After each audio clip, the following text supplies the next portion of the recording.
Hello viewers, তোমরা সব কেমন আছো? আশা করি তোমরা সবাই খুব খুব ভালো আছো। আমি সুদীপ্তা চলে এসেছি সুদীস ব্লগস থেকে। আমার পেজে নতুন ব্লগে তোমাদের সবাইকে স্বাগত। আর কে কোথা থেকে দেখছো অবশ্যই জানিও, যাতে আমি তোমাদের ধন্যবাদ দিতে পারি। আর ভিডিওটা ভালো লাগলে লাইক কমেন্ট শেয়ার করে দিও, পেজটাকে ফলো করে দিও।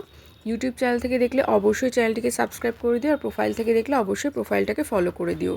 একই রকম মাছ বানাতে বানাতে আমি বোর হয়ে গেছিলাম, সেই জন্য সেদিনকে ট্যাংরা মাছ নিয়ে এসেছিলো। আর দেখো, মিডিয়াম সাইজের ট্যাংরা মাছের কিন্তু ভীষণ টেস্ট হয়, মানে আমার খুব ভালো লাগে। খুব বড় সাইজের না, একদম মাঝারি সাইজের। তো এখানে আমি আজকে ট্যাংরা মাছের রেসিপিটাই তোমাদের সাথে শেয়ার করব, কিভাবে আমি ট্যাংরা মাছ বানিয়েছিলাম।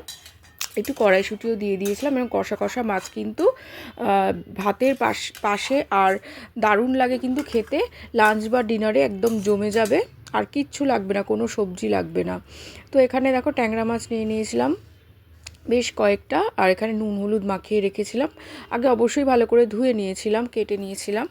তারপরে এখানে নুন হলুদ মাখিয়ে কিছুক্ষণ রেস্টে রেখে দিয়েছিলাম, যাতে নুনটা বসে। আর এখানে একটা বড় সাইজের পেঁয়াজ নিয়ে নিয়েছিলাম, দুটো কাঁচা লঙ্কা, এটাকে পেস্ট বানিয়ে নিয়েছিলাম। দেখো, পেস্ট হয়ে গেছে।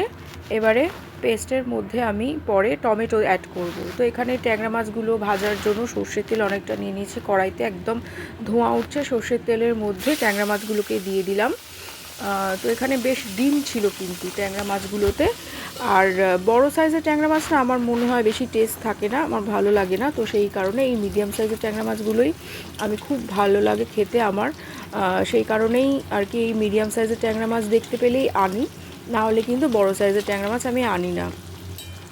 তো আমার ভীষণ প্রিয় এই ট্যাংরা মাছ। আর আমার মতো কে কে ভালোবাসো অবশ্যই কমেন্ট সেকশানে জানিও। এখানে দেখো, অল্প অল্প করে ভেজে তুলে নিচ্ছি। মিডিয়াম করে ভাজতে হবে, খুব কড়া করে ভাজা যাবে না। এখানে তুলে নিচ্ছি অল্প অল্প করে।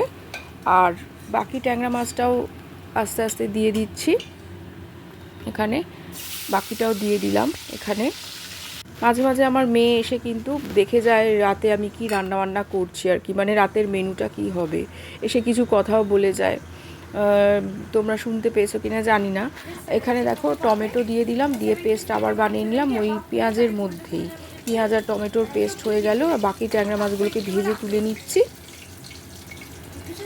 এখানে হয়ে গেল ট্যাংরা মাছ ভাজা। এবার ওই ভাজা তেলের মধ্যেই মাছগুলো যে তেলে ভেজেছিলাম, সেই তেলের মধ্যে একটুখানি হলুদ গুঁড়ো আর একটুখানি লঙ্কা গুঁড়ো অ্যাড করে দিলাম। এতে কিন্তু কালারটা একদম দারুণ আসে। এরপরে এটা গরম হয়ে গেলে এবার রসুন থেতো করে রেখেছিলাম কিছুটা দিয়ে দিলাম। রসুন এবার নেড়ে চেড়ে ওই পেস্টটা, মানে টমেটো আর পেঁয়াজের পেস্টটা আমি আবার অ্যাড করে দিলাম। ভালো করে কষাতে হবে, ভালো করে কষিয়ে কষিয়ে একদম যখন তেল ছেড়ে দেবে, তার মধ্যে কিছুটা অ্যাড করব কড়াইশুঁটি। অল্প কড়াইশুঁটি দিয়ে দিয়েছিলাম, খুব সামান্য, কারণ কড়াইশুঁটি খেতে আমার খুব ভালো লাগে, কিন্তু আবার বাচ্চারা খায় না। তো এখানে দেখো, পরিমাণ মতো সামান্য চিনি অ্যাড করেছি, এবার পরিমাণ মতো নুন অ্যাড করে দিচ্ছি। এটা ভালো করে কষিয়ে নিতে হবে। দিয়ে ভালো করে কষিয়ে কষিয়ে মিডিয়াম আছে, খুব হাই হিট দিলে হবে না, পুড়ে যাবে মশলাটা। কিন্তু মিডিয়াম আছে, এটাকে ভালো করে কষাতে হবে, তবেই কিন্তু এই কালারটা আসবে। কালারটা দেখো, জাস্ট লোভনীয়। আর অল্প করে সাদা সর্ষে আমি বেটে রেখেছিলাম, খুব সামান্য, সেটা আমি এখানে অ্যাড করে দিলাম। এটা দিলে কিন্তু দারুণ হয় খেতে। তোমরা বাড়িতে কিন্তু অবশ্যই একদিন বানিয়ে দেখো, আমার মতো দারুণ লাগবে কিন্তু খেতেই ট্যাংরা মাছের মানে কষাটা।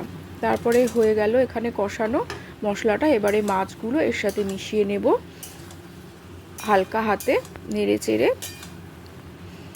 ঝালটা তোমাদের মতো অ্যাডজাস্ট করে নিও।